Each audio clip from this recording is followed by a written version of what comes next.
Je pense que c'est quand même un pas important ce soir, même si nous avons conscience qu'il en reste d'autres très importants, notamment dès lundi, réunion à l'occasion desquelles nous allons savoir enfin ce qu'est exactement la position du gouvernement. Moi, j'avais fait une proposition d'article pour viser l'unanimité. Celle-ci n'a pas pu être réunie, dont acte, je le regrette, mais l'objectif est largement atteint, puisque nous avons ce soir une large majorité, une majorité de 48 voix sur 63 membres à l'Assemblée de Corse, donc bien au-delà de la majorité territoriale, près de 76% de la composition de l'Assemblée, en faveur d'un article dont le contenu est extrêmement fort, puisqu'il y a notamment l'affirmation de la nécessité de l'autonomie de la Corse, un pouvoir d'habilitation permanent confié dans des domaines stratégiques à propos desquels, pour l'essentiel, nous sommes également d'accord avec l'ensemble des votants. Donc je crois que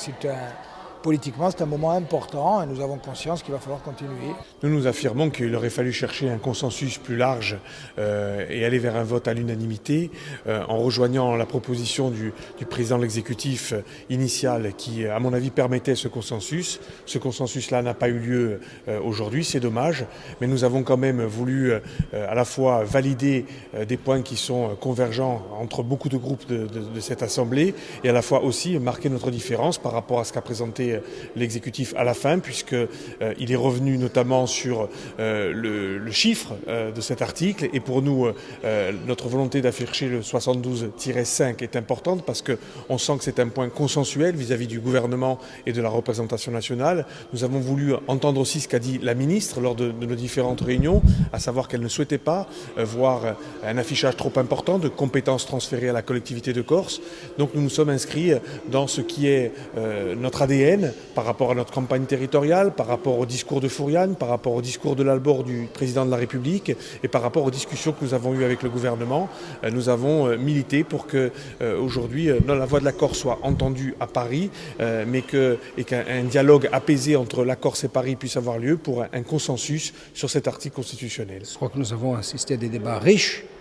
et des débats relativement sereins dans la mesure où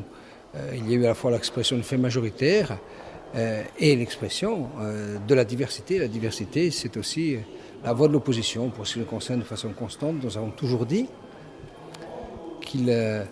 était nécessaire de reconnaître la spécificité de l'île à travers un article spécifique. Nous avons toujours dit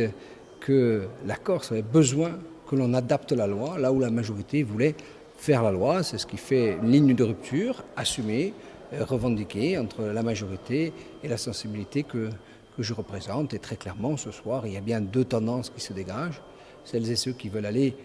vers